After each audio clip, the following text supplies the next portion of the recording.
thank you very much. And I will introduce our special guest, Ambassador Alberto Fernandez, who I met at a wonderful event in George Washington University for the first time. And I remember when he said, "Oh, I know you on Twitter." So that is, I haven't heard that before, but it was definitely a pleasant surprise. And then Alberto Fernandez is what I consider is a man who actually gets it.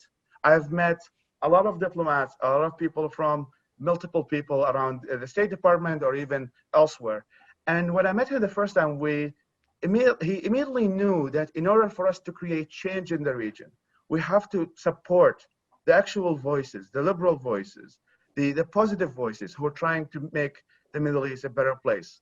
So I would like to thank him first for doing what he's doing, and also I would like to thank him for being on this event. And Ambassador, the floor is to you. Thank you very much, Faisal.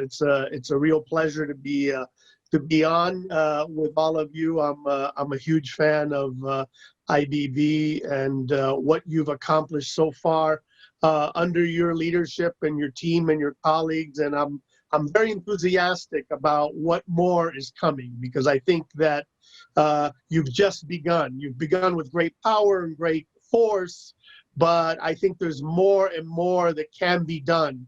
And the need has never been greater.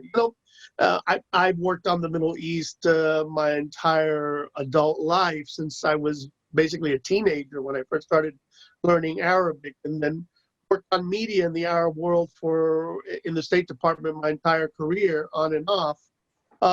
And so it's a subject that actually I do know pretty well, and I've seen it for decades and seen it up close. And I'm both you could say, a victim and a perpetrator. I've been in the belly of the beast, as it were.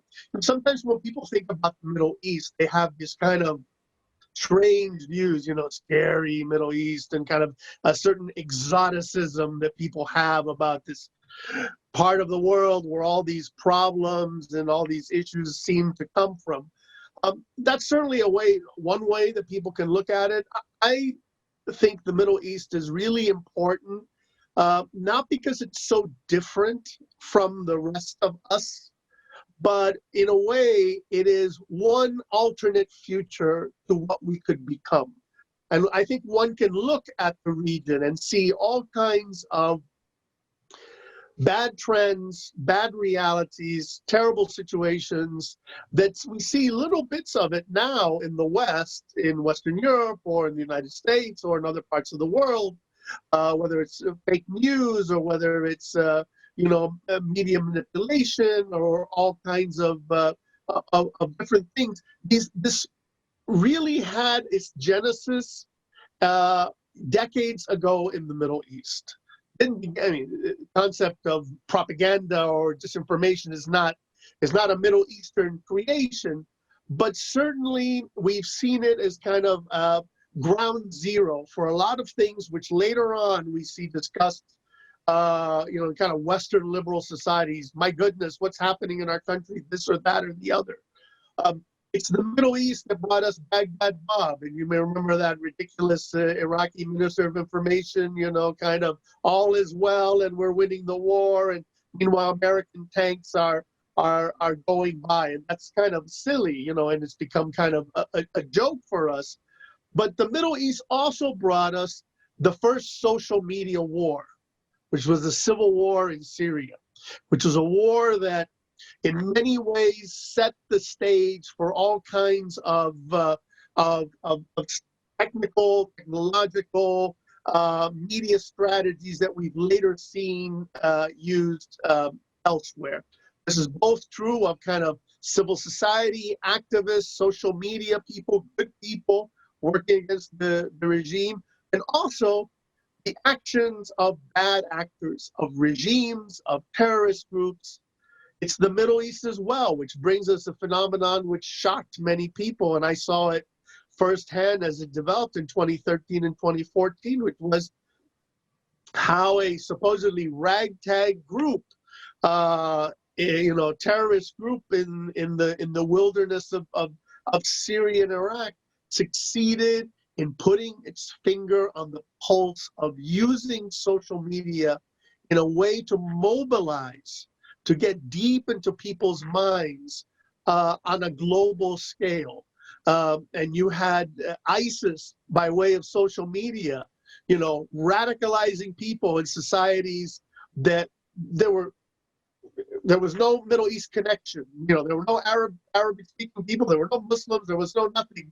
But through the power of social media and the ability to use these tools, they were able to radicalize people from rural Washington State to Cambodia to, close to 100 countries worldwide. And that power continues to this day. That was not something created by, Madison Avenue or by Silicon Valley, although Silicon Valley tools were used for it. It was created in the Middle East by Middle Easterners. And so we see that in the region today. As I said, ground zero for misinformation and disinformation. And it's not just terrorist groups. Terrorist groups we focus on, it's regimes as well. If you look at the preponderance of stuff that is created in the region, you have several categories. The largest category, both in terms of broadcast media or social media, is content put out by regimes. And these regimes are enemies. Enemies, I'm talking here broadly. For those of you, forgive me for speaking from an American's perspective, kind of very Washington perspective, our enemies such as Russia or China and Iran, but also our quote unquote friends are deep in the propaganda and disinformation business. Countries that have good diplomatic relations with the United States, who are recipients of U.S. aid, put out poison on a regular basis. Poison about America, poison about Jews, about minorities, about conspiracy theories, etc., for their own reasons, right? Because they're playing this media game, trying to appease or manipulate their local population. So they use this. So it's not just like the bad guys are doing this stuff. The not so bad guys are doing it as well. This is the environment that we have in the Middle East, a very toxic one. So regimes, both pro-American, anti-American, anti-West, pro-West, are all churning out this toxic content. The second largest group are extremists. I've mentioned ISIS and Al-Qaeda, but you have all kinds of Islamists or radical groups that are also in the propaganda and misinformation business. And they do it on the regular basis. They have, like governments do, they have media armies, what we sometimes call troll farms or troll armies, who can be used or be weaponized to go after people and to go after a certain topic. So they're the ones that will weaponize, as Faisal said, they will take COVID and they will use it within a religious context, or use it to discredit or to attack regimes, or regimes will use it as a means of social control, a better way for them controlling populations. So we see certain countries in the Middle East, Lebanon, I think, has done it at one point, and I think Egypt as well, where kind of control measures to combat the pandemic are also useful. Iraq as well has done this, are also useful ways to limit demonstrations, limit the free flow of information, get your claws into people and prevent free speech, honest speech, good speech. So this is a kind of dire situation that we have in the region. Some of you might say, well, this is crazy Middle East. This has nothing to do with us in the West. Well, if anything that we've learned, and mentioned the ISIS example, is that we're very interconnected in the world today, and that there's no way that we can kind of set aside what happens in one part of the world and what happens in another part of the world. We saw very recently, for example, a situation in France where there was terrorism in France. This had its own reasons and its own reality, but it was abetted from afar by regimes in the Middle East who were talking to immigrant communities, to communities in other parts of the world, basically fabricating a crisis. There were reasons for upset. This was a situation which was promoted and fabricated and manufactured much of the outrage that we see in the region, much of the high dudgeon we see in the region, much of the kind of conspiracy theories we see in the region are created. They are actually part of a conspiracy. It's not something that just happened by chance. People woke up and were angry about this or about that. People are being manipulated. So it is incumbent for all of us, people of goodwill, to find ways to kind of fight back and push back from that.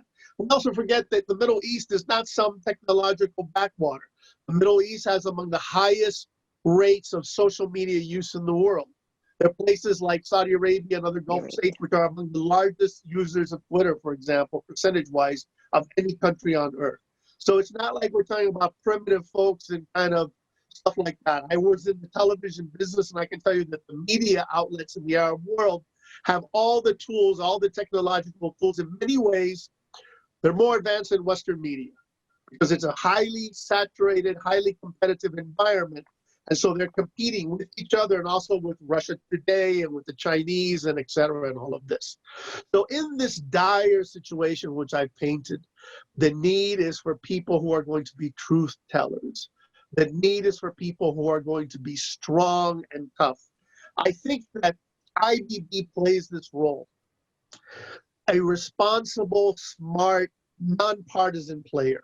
You could say a virtual good Samaritan that has intellectual heft and social media savvy to play in this swamp full of Middle Eastern crocodiles.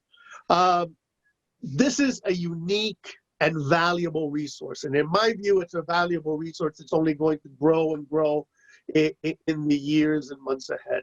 Thank you very much. I hope I didn't go on too long, but I'm excited about the work IBB is doing, and I'm a big fan. Thank you.